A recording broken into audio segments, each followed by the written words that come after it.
candid conversations, unfiltered opinions, and humor with Avag Beck's podcast. Hi, everybody. Welcome to today's podcast. I have the privilege of having with me Marina Morgan. Marina is such a beautiful soul, and you guys will get to see what I'm talking about. She's so brilliant. So Marina is a business psychologist, and she has worked in Silicon Valley. She's here to share really juicy stuff. So if you're an entrepreneur, you run a business, or you're a manager, C-suite, it doesn't matter. You will learn something about leadership and business from Marina. So let's jump in and have this beautiful conversation. Marina, welcome. Hello, I'm so happy to be here and really appreciate for the invitation. I'm inspired in the things that you are doing, and I'm really so happy to be a part of this and to be the guest on the podcast. And hi for everyone. I really hope that this meeting will be very useful for you, or maybe if not useful, you will just spend your time in an amazing way. Absolutely. Thank you, Marina. I'm very grateful that you're here. I'm thankful that you made time to talk to us, our audience, and to share the many things that you know about starting business, being in the business world, and doing your best to succeed. Because most people go into business, or most people, take on managerial roles to succeed. However, most struggle. So if we can learn, let us learn from one another. So what really interested you into going into business specifically? The other things that you could have done with your life, law, medicine, whatever. What about business attracted you? So I have a master's degree in organizational psychology, and then I was in university. We have a choice what trajectory you can prefer. It can be, as you told, absolutely correctly, you can be a psychologist in the medicine area. You can work in person like a therapist. But since then, I was so attracted to this idea that business is a global system that created by people, with the people, and every personality that's involved in any kind of organization creates some kind of an impact for this. And it is so interesting to work with the organization like with the client. So my clients is not the people, but they're people's community that engage with the global goal that we are share. And this is really interesting for me. The another part of this, I suppose, when I was young, of course, I was very ambitious. And I love the idea that I can provide some kind of the impact for something really global, interesting. And, I had a blended career. So I started my entrepreneurship journey when I was 18 years old, and my first business was washing windows in the city where I was born. So we did a very simple thing. We just put announcement everywhere, we can wash your windows. And we got so much calls, and maybe a week or after or something like that, we already have enough money to buy stuff and to hire another students for this job. And I really became, the head of empire. Okay, I'm just kidding. But it was so impressive. It was so impressive when you just find the thing that people really need. It's absolutely not a problem to earn some money, to have a business. And this dynamic of entrepreneurship also was very attractive to me. So also I had an experience in corporative career. I worked in big companies, the biggest company where I was the head of talent development department. It was maybe 300,000 people there. And it was the biggest company in the country where I was born in Russia in TMT industry, technologies, media, and telecom. And I worked with a really very interesting global projects. And that's what brought me to Silicon Valley. The desire to scale in my companies. And I came here just for a business trip. And just then I got here, I felt that I belong to this place because these innovations, ambitions, really resonate with me. So I think, I don't think that to be the part of some company or create your own company, some choices better, some are worse. Absolutely not. It depends of what you want. It depends of your ambitions. It depends of what fits you best. And doesn't matter, are you creating your own business? I'm thinking about any aspects of my career, like my own business, even if I worked in a company, in a big company or small company, because every time there, whatever you do, any project that you are managing, you're doing it for yourself. It develops you. That is a space where you can realize, when you can develop, where you can create. Doesn't matter what you're doing. Even you are just, a counter lawyer, or you may be tech professional, or maybe you work in some kind of non-profit company. you're really developing yourself and you're creating something for this world and for the society where we live in. And I think it's really amazing. I love it. That is so cool. And you said a few things while you were talking, and those points kept coming up. One is the global aspect of something. And then the other is to find what is needed. When you talked about your window cleaning, business at 18, right? So how important is it for anybody, whether they're managing in an already established company or they're an entrepreneur scaling their own business, how important is it to think of a global mindset when it comes to impact? And also, in thinking in that global mindset, what are the avenues a person can take to really understand the pain point of their customer base or their consumer base?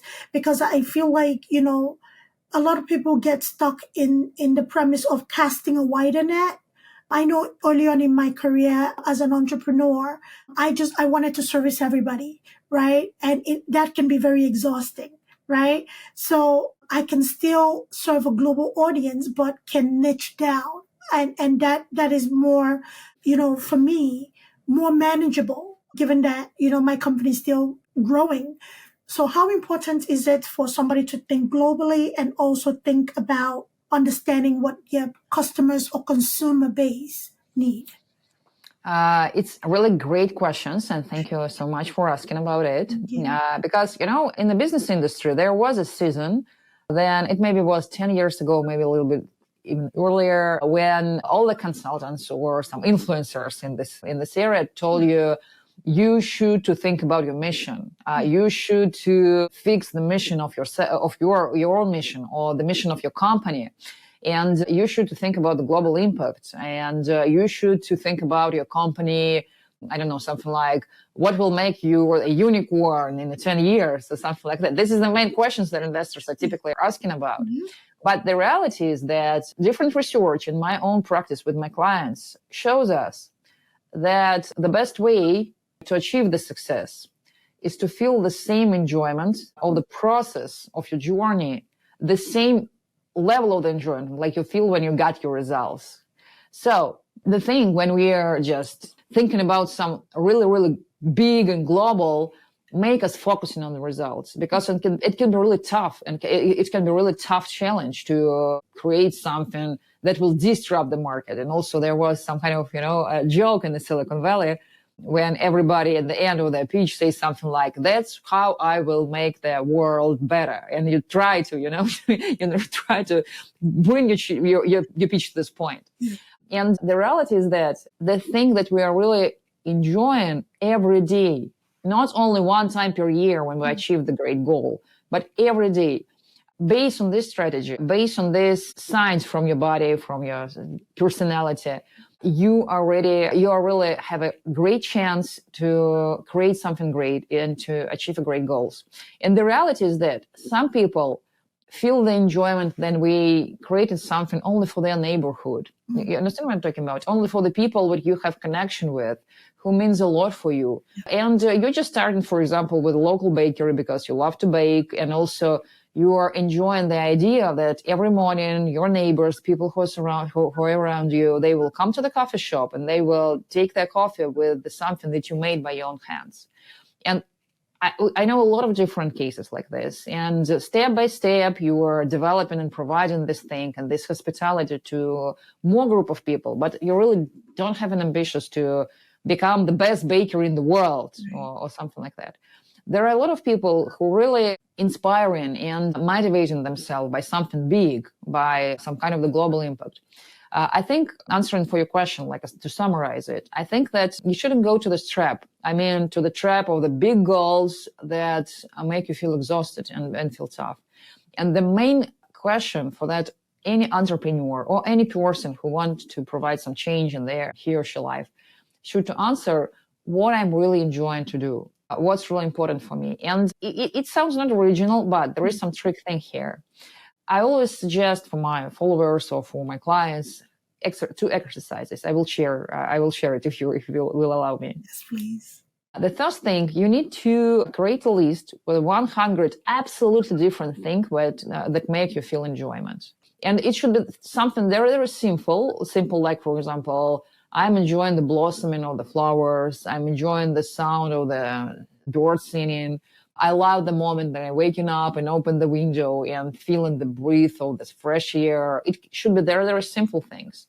And also in this list, you should put some more global things. Like, for example, I love the feeling of the ocean if you're not living in front of the ocean. I love the moment when my clients achieve the goals with my support, something bigger. And when you have this list in front of you, the next step that you should do is to plan 5-10 minutes every day that you will dedicate for your enjoyment. And this is very important for any person, includes the entrepreneur, because our ability to enjoy something, this is very important neurophysiological mechanism. And every person, every one of us have their personal enjoyment list because our body knows what we really need right now. Simple example, somebody loves oysters, somebody hates them because it's really not fit with your chemistry, or fits perfectly. Your preferences can change, or somebody loves onions, somebody hates. Somebody can really be a brilliant swimmer, and somebody can be a brilliant basketball player because you have your genetic, you have your fit that really have great connection with these specific activities.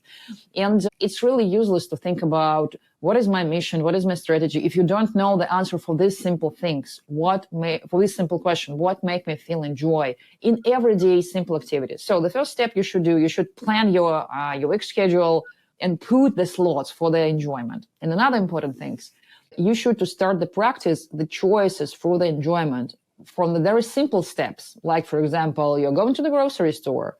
What is your favorite grocery store, by the way? My favorite grocery store, I would say Lidl. Lidl. Yeah. Cool. I love it. I love it too.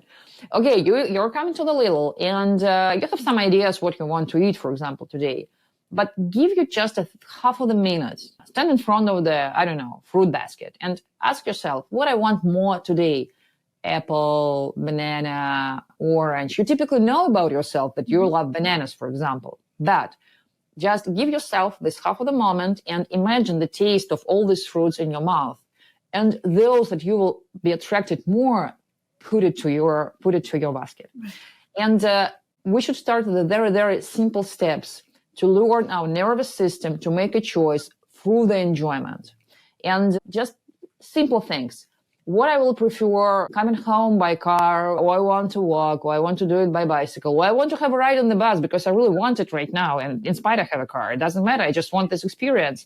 But you should make this choice through put it in your mouth, This is a metaphor, of course.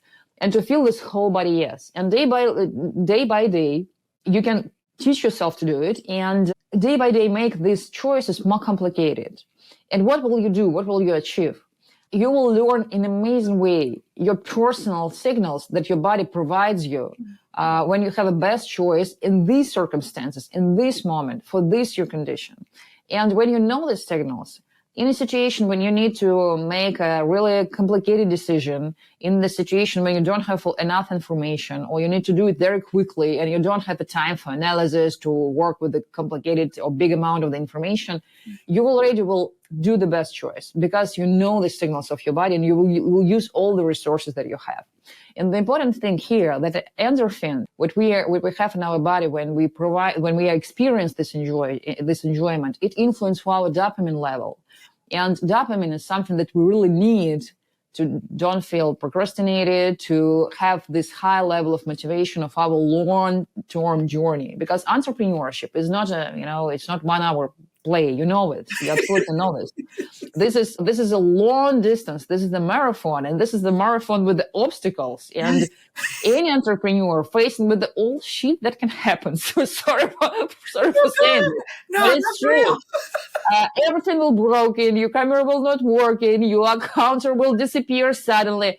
Entrepreneurs should know that all the bad things that you can even imagine will definitely happen with you at the last moment, and you're not expected it. And you can plan everything well. You can hire the best people. You can even, have some kind of just savings, and you plan for as the advisors told you, please have some kind of the savings for the half of the year. you will lose everything in the first several months because you didn't think about, for example, that you need to open the restaurant and you need to spend for the marketing, because in the first day of your opening, nobody will come to your restaurant without it.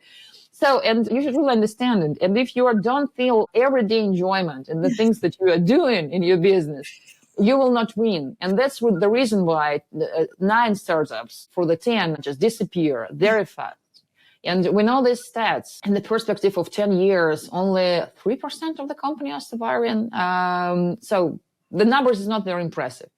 And in any way of your development, are you an entrepreneur? Are you want to become an entrepreneur? Are you just want to pivot in your career? You want to maybe start something new? It doesn't matter. The main thing that you should know about yourself is what really make my body to feel all of this stuff, to feel that I'm relaxed, I'm really attracted to this. And just please start it with the little small things.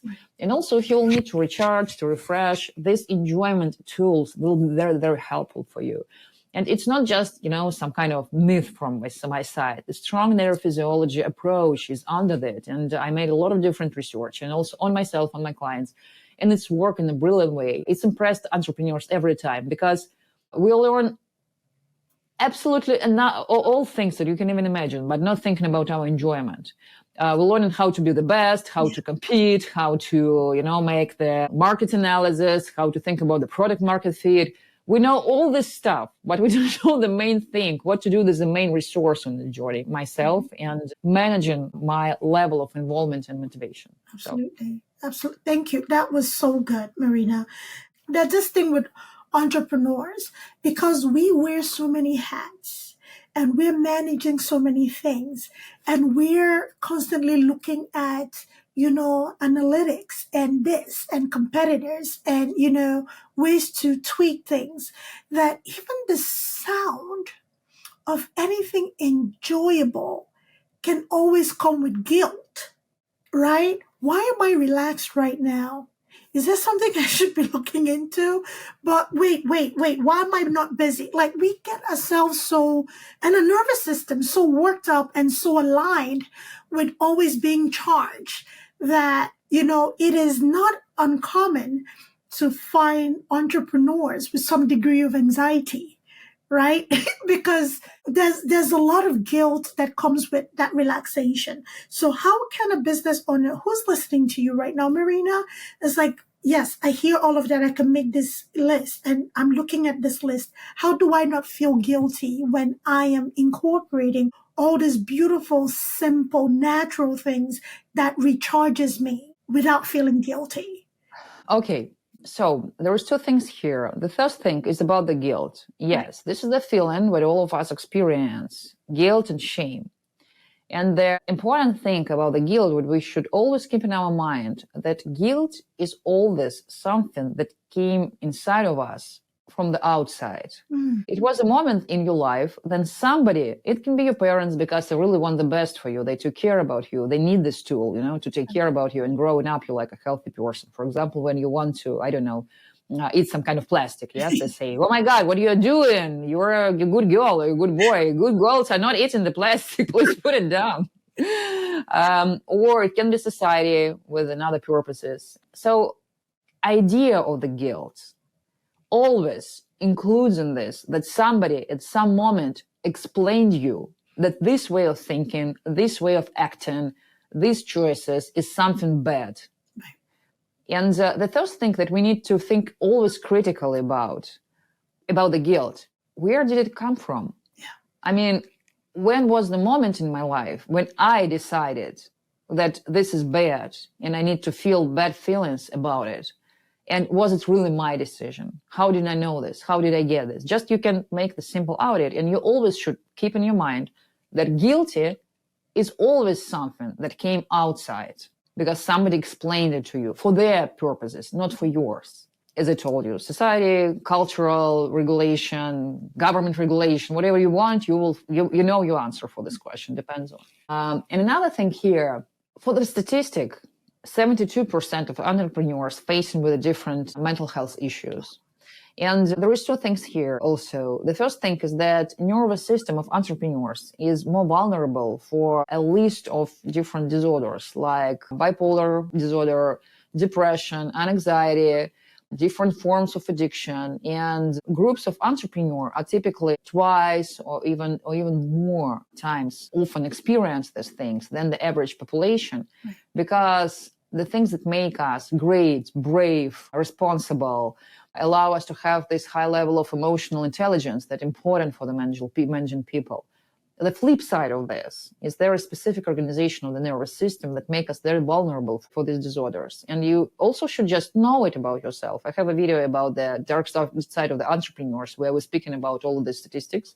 And also you will easily find it in the Google. What's the specific of the entrepreneurs' mental health and mental health issues. So you just should know about yourself that you should take care about your condition twice more than any average people around you. And if you feel anxiety or something like that, the first thing that you should do, and this is very important to understand, that our physical condition is the first.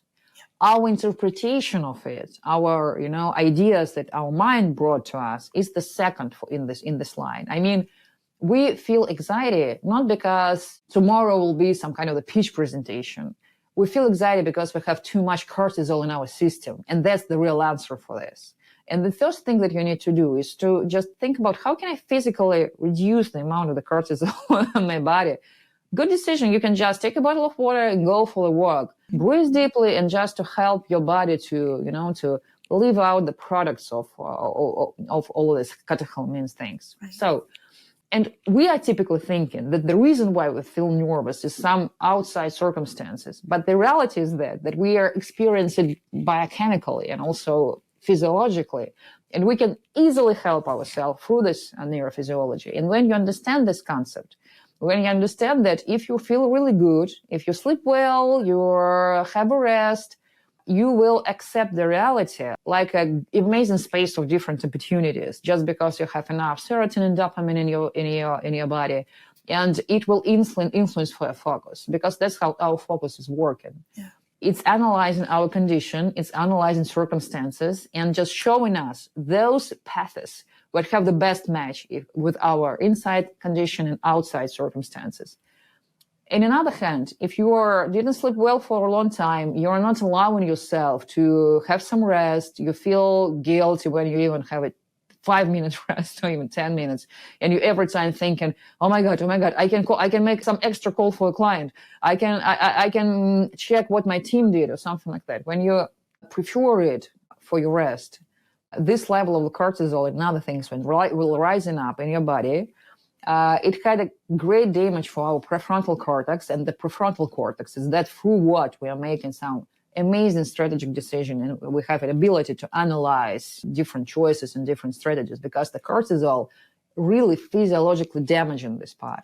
And when you understand it, that this is level of that cortisol, for example, in the same reality, will focus you on the bad things, on the dangerous, of the some negative scenarios, and will avoid the positive scenarios. And you lost this ability to be objective here and to have some kind of the balance, analyzing the best things and the good things, the pro and contra, the advantages and some obstacles. When you understand it, you started to think about yourself like about the best tool of the decision making, and you making this like a priority. So I think, to summarize the thing that I told, thinking about the guilty, remember that it's always something outside of you. It is always was a moment when somebody explained you that you need to feel guilt because. Right. It's not only with the business field, it's only with our personal life, for example. I don't know, I have a lot of clients who are, for example, keeping themselves in the not very good relationship because they have an idea that to get divorced is the worst things that you can do. And you are trying to manage, your business or your career, taking care about your kids, and also being in a relationship that don't really make you happy because somebody a long time ago told you that you should to do it. And if you will, divorce, for example, it will be the biggest guilt in your life. And the same with any relationship, includes clients, includes employees, whatever. This is the first part. And another part, you should understand that your condition, your physiological condition, influence more than anything else for your ability to make the best decision and to think strategically. And when you're in the best condition, you will guarantee have the best scenario that is available for you right now in your reality, in those circumstances where you are. And the reality is that we are not able to take under control whole world around us because, the black swans, the political situation can change dramatically, economical aspects, technologies, something that we will not have any influence for can suddenly happen with us. As we told a couple of minutes ago about everything bad that can happen. True. But the real thing that is always in our hand is our condition. And this is the only one thing that we can really take under control to be the best tool of the managing our life, of the decision making, and to be the best tool that enables to feel happiness. And when you feel happy, there is no place for guilt. There is only place to understand that here I am. This is only one life that I have. I understand that whatever I do right now, I do my best. That is so good. The statistics, that you gave about entrepreneurs in, some form of mental illness, that is staggering. And that is, it's such a sad, but a much needed truth because we focus on the business sometimes and we forget ourselves, right? I wondered, Marina, can you draw a correlation between the guilt one might feel with relaxation or self-care and procrastination? Do they operate together or kind of antagonistic in nature? So there are several physiological reasons for procrastination, and people can understand procrastination. There are simple things when you're really tired and you don't have fuel in your engine. And for example, if you feel that you don't interested in anything and the only one thing that you want is just to lay on the bed and you don't have ability just to make yourself to do something, it can be a sign that your nervous system is really deeply tired and deeply need to have some rest. And if you will not give it to yourself, the next station can be the depression station. And this is serious. Another reason for procrastination can be you don't have enough dopamine in your system, and endorphins that you have during the enjoyment experience is the best source of the dopamine. And this is the great correlation here. And this is very simple.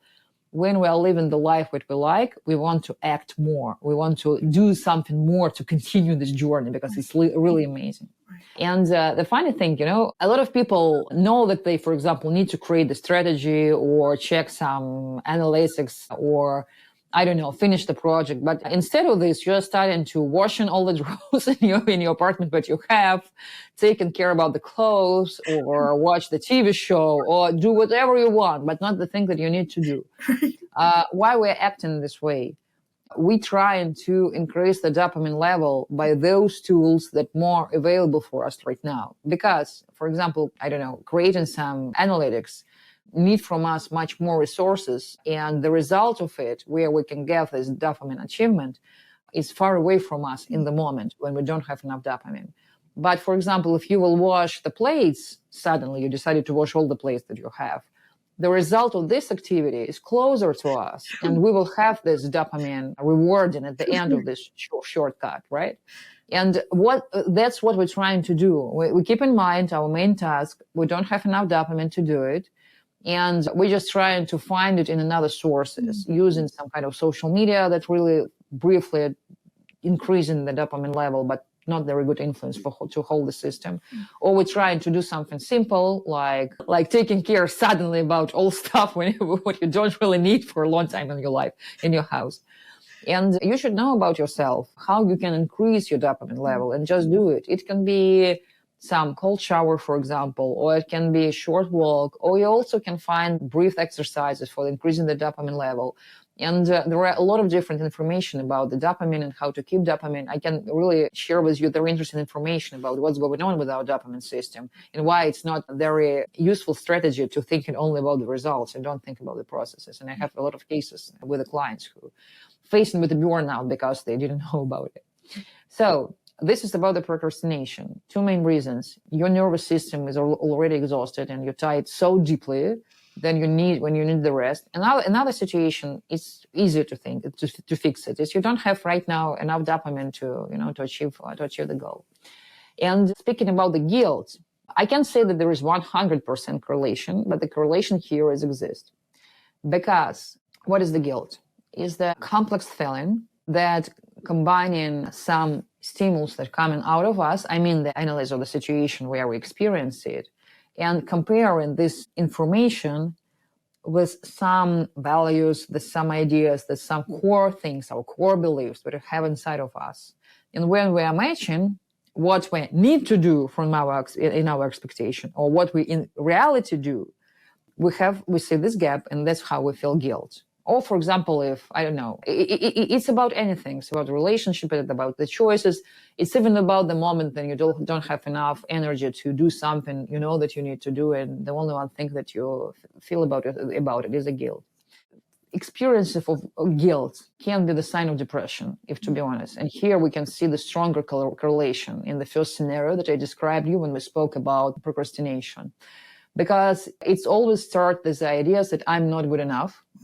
And you can experience this idea, not simple like this, but also having the illusion that you really can act in another way than you really act in this situation. Because believe me, if you could act in another way in those situations where person in her or his opinion act in a bad way, you will be able to do it. If you are not able to do it, this is your reality. And if you don't want to accept this reality and you really have an imaginable idea that I can do something better in this situation, this is the illusion, because if you could, you will. You need to understand that in any moment of our life, we acting in the best way that's available for us right now.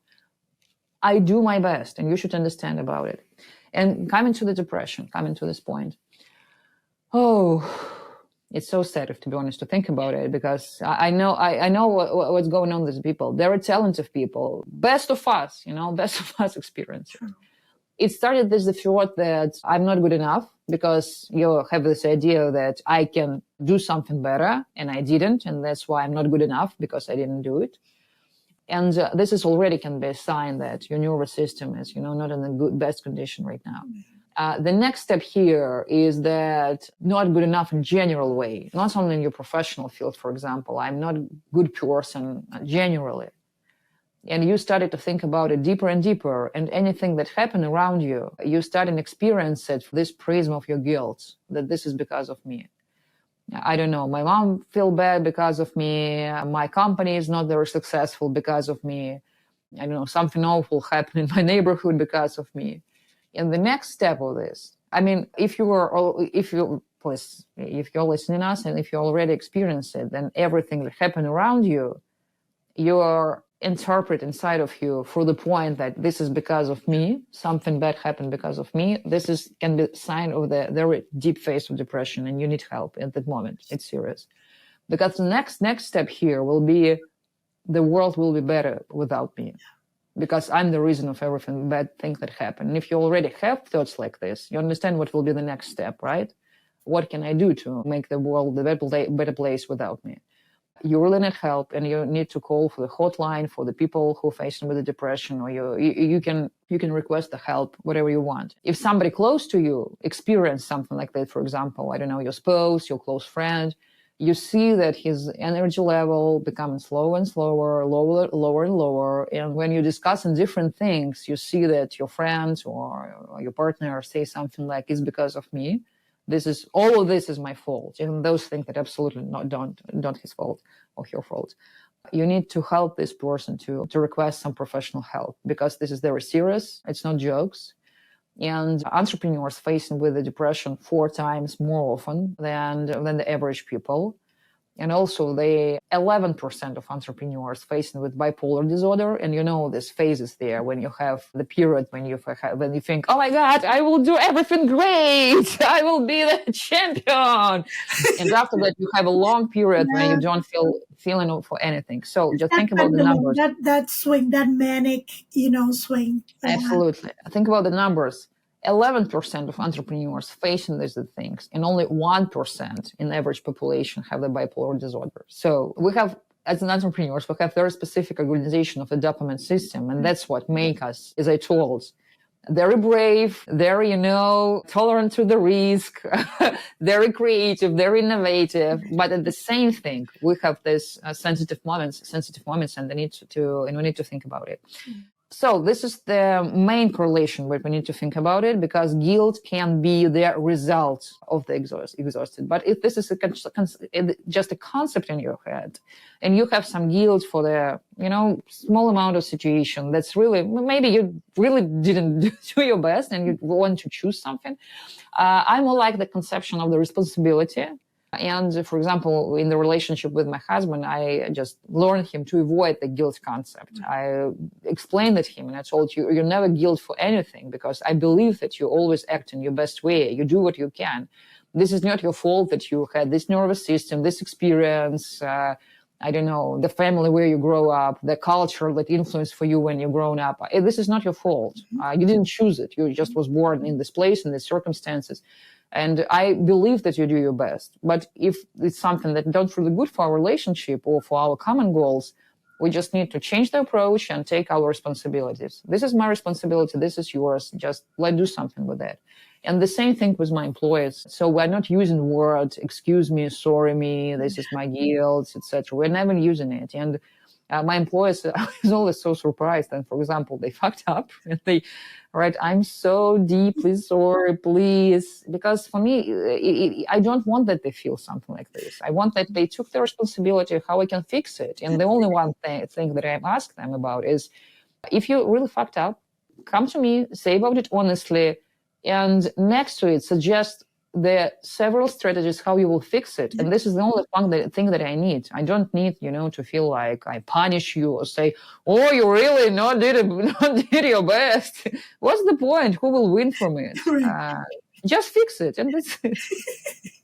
I love it. I love that analogy, because it's funny talking about it, but in the real world, whether you're an entrepreneur or you're leading a team, if you lead from a place of guilting people every time they make a mistake, then you're going to either lose people or you're going to have people who are not willing to take risk. Right? Because in you risking, you're going to make mistakes. That's when you find out how to avoid those mistakes, right? It's life. You're going to falter if you focus on guilting people and making people feel bad without, come to me with answers. What can you do? What can you, what are the fixes? How can we go about this? Life is trial and error. Unfortunately or fortunately for us, we have to try different things and lead from a place of empathy. Would you like somebody to beat you over the head with your mistakes? Or would you like somebody to say, okay, that has happened. What did you learn? Where can we go from here? It's just that simple. It really is. So something that I was going to ask you in the beginning, but, in you talking about, the depression and enjoying the journey, I'll have to ask you this because you have your experience at Silicon Valley. So I'm also a tech founder. And, in that space, it can be a boiling room or boiler room of sort, because when you think about pitching, right? Everybody wants to see, your analysis, your projection, 5 years from here, 20 years from here, what impact are you making? What are the pain points? And all of those things are projection into the future. All of those things are not things that make you focus on the journey, the here, the now, right? Everything is kind of like, if I'm going to invest all this money into your technology, into your software, you have to show me and tell me what it will look like for me in the future, right? So in that kind of a situation where it is a need, that is just one industry. There are other industries like that, where it is a need and a tradition of sort in a certain aspect of the career or the entrepreneurship journey. How can a person better manage that without being overwhelmed by it and, being pulled into a place of, I don't want to call it despair, because it can be discouraging, especially for people who are going at this alone. For people who have partners, it's a little easier to share the burden, right? So how can a person better navigate an industry that is projecting in nature as opposed to the journey in the here and now. Okay, so you're absolutely right. Our conversation with the investors creating some kind of, tough situation for entrepreneur. Because the first thing you need to sell and to, fake it till you make it. You need to speak about how brilliant your startup it is, how brilliant you are, what an amazing future waiting for all of us. And then you're coming back to your team and when you don't have enough money to spend for the license tomorrow. And it's creating really, a really awful gap inside of you when you 1 hour ago just drawing all this picture and that reality is that you don't have a $20 tomorrow to continue the license for the Zoom, for example. And this is the reality. And it's really, it's really create this great gap inside of entrepreneur and make them feel guilt that I'm just selling some not something real. I'm just selling there. And another thing that you thinking, you're right. The investors, they are waiting for that you will answer for the question how you will become the unicorn in the next 10 years. Yeah. And here's just several tips that I can share with you. The first tips, you need to separate your business from your personality. Your business is not you. Your business is just your business. It's just business. Because most of my clients, one of the way why they burn out is because then, for example, their company became cheaper. They feel it like I became cheaper. My investors or the market don't want to give me a good price. And your business is not you. And you will win if you will, at the start, will separate these two things. And in reality, it's very, very difficult because if you want to succeed your startup, if you want to bring it to the win, you need to dedicate most part of your time and resources for that. You need to rise up this baby. And it's really difficult to do it, and I understand it. But the thing how you can manage it is to have some other fields of interest in your life. Right. I mean, you need to dedicate a time for your personal relationship, for your friends, for your interest. 1 hour a day, half an hour a day, doesn't matter. But please save this space for your personality. Because if for 3 years, the only one thing that you are doing is developing your startup and sleep, not 8 hours, but 4 hours, and 20 hours you're working in your startup, you communicate only with your team. The only one thing that you're thinking about is your investment, is your cycle, is the investment cycle, is the future, and all these things. It's impossible to separate yourself and your business. And when you're thinking about your business like about yourself, it influences your decision not in a very good way. And that's what you should start with. And if you will succeed in it, if you will separate it, it will not ruin you so strongly. The fact that you are a little bit lying for investors about the reality of what's going on. Because you will understand that this is just a game. This is not me, this is my business. I'm selling it, and this is the rules of the market where I'm selling it. And that's it. Nothing personal, just a business.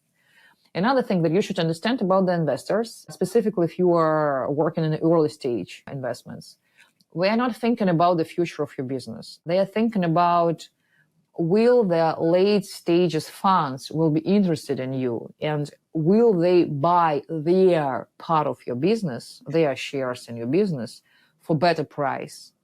Even if you will not have a great track at that moment, or you will still not be profitable in the perspective of 10 years, but they can see how their late stage investors can find you're attractable to buy some shares that they hold right now in their head. They will be interested.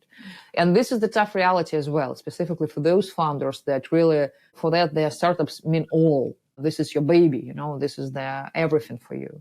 And when you really understand that these people, they're not strongly interested in your baby, they're just interested in how they can buy a part of your baby and sell it for the better price for another bad guys, in the future, it's really make you feel pain. But this is the reality. And if you're not ready for this reality, you need to prepare yourself for this, or maybe to choose another way to develop your business. Because you can, for example, focus for another strategy that don't need to use some kind of investment money. You can have some support from the government if, for example, your business goals have some match with your local government goals. And in San Francisco, for example, there are a lot of different opportunities for the small business, because our city have a strategy, they have some kind of thing that they want to create for the citizens, and they really need ambitious and amazing entrepreneurs who are ready to work on it, and they can, give you some grant, and this is absolutely another situation. Mm-hmm. Or you can maybe use some crowdfunding platforms, or you maybe can try develop your business step by step. Just have new clients, start with a small thing, start to sell as soon as you can. There are a lot of different strategies. If this scenario is painful for you, and for founder, if to be honest, this scenario is not always the best choice. This is something that everyone speak a lot about it, just looking for the investments, develop your technology. It's impossible without it. There are different ways to develop it. Yes, for some things, specifically in technological business, you really need some money. Yeah. But right now, God bless, we have so many options with artificial intelligence, and we can, we don't need so much money to hire the tech team to always think. A lot of things we can do by ourselves using the AI agents or, different AI tools. So you need to understand it. And also you need to think not about how to demonstrate your business in a good way, your startup pitch in a good way. You need to think about what these people are interested in, what are their field of interest, and what they want to see there. And mostly, the investors asking you about the amazing future, they want to understand two things. The first thing, of course, your ability just to make some strategic analysis. Are you okay? Are you really able to understand what's going on? Are you able to analyze the market? But the main thing that they want to understand at that moment, are you will be able to keep this long distant journey? Will you be in a good condition? In the early stage, most investors invest to the founder. It can be not their best idea. It can be not fantastic proof of concept. It can be raw enough. But if they see high potential founder, they believe that this guy or this girl will achieve the great goals because his personality really look like somebody with ambitions, with a passion, and with the ability to run the long distance. And how to run for a long distance, I've already told you in the previous part of our conversation. And if you make believe the investors that you're somebody who will keep resilience, even in very challenging periods and time, your chances will be higher. Mm. So summarize three things. First thing, separate your business from your personality. Yeah. It can be important part of your life, but it shouldn't be all of your life. And this is very important. If you find yourself that you already don't see your friends for a year, your wife and your kids forgot how you look like, please, with the small steps, as I told, for half an hour, make you to do it in spite of all. Go for a walk, enjoy, go to the museum, go to the cinema, just sleep, just allow yourself to, what's going on? Who wants the Oscar? Okay, maybe I need to watch this movie. What's going on in the reality? So just keep this balance because it will be your source, your tool. Another thing, understand that early stage investors, they don't think about mostly, of course, there are different people there, but mostly they think about the next stage investors. They think about, will this project interested the other, and they know them typically. And if they're specializing in the angel stage or earlier stage, they're playing on this market, but they know the motivation of the people on the next stage. And they're thinking about, will they buy my part? Because typically that's how they make their money. They're buying the part of your company for low price and selling it for the next guys, for a better price, for the biggest price. And another thing, and you should understand that they want to be sure that you will keep it. You will be resilient. Doesn't matter what. And that's where that's what they're focusing on. And if you will not take care about your condition, and you will not be able, to keep the pinch, so to keep the fight, your chances will increase. Did I answer for your question? Yes, you answered it very well. Thank you so much. I know that the journey can be quite lonely a lot of times, and it's great to have advice like you have given us, and just keep the faith. It doesn't happen overnight. I know people tout overnight success, but it's not a sprint. Like Marina said, it's a marathon. So, absolutely. With obstacles. With obstacles, we're talking like knives, fire, and, all the sledgehammer. It's an obstacle. It's healthy, but keep the faith. Take care of yourself. That came up a lot. Marina said that a lot. The foundation is you. If your foundation is cracked, the house will crumble. If your foundation is solid, you're good to go. Do not feel guilt about self-care. Whatever self-care looks like for you, burning incense, dancing, running, walking, whatever it is, playing with a pet, let that refuel you. You cannot pour from an empty cup. That is something that sometimes we forget. We give. We apply, and you wonder why you're depleted. You can't even have the strength to go up and get something to eat. So cortisol is not your friend. She brought it up. I didn't. Cortisol is a stress hormone. It wreaks havoc on the body. And that's the last thing that you want to take over. So this was very, very interesting. I wrote things down in my head that I'm going to apply because, I've learned a lot of things. And Marina, thank you for being here. Something I usually ask of my guests before they leave is to leave our listeners with a few golden nuggets. You left a lot. You left like 2 bags. But, what is the one thing that you want somebody to remember from this conversation that they listen to?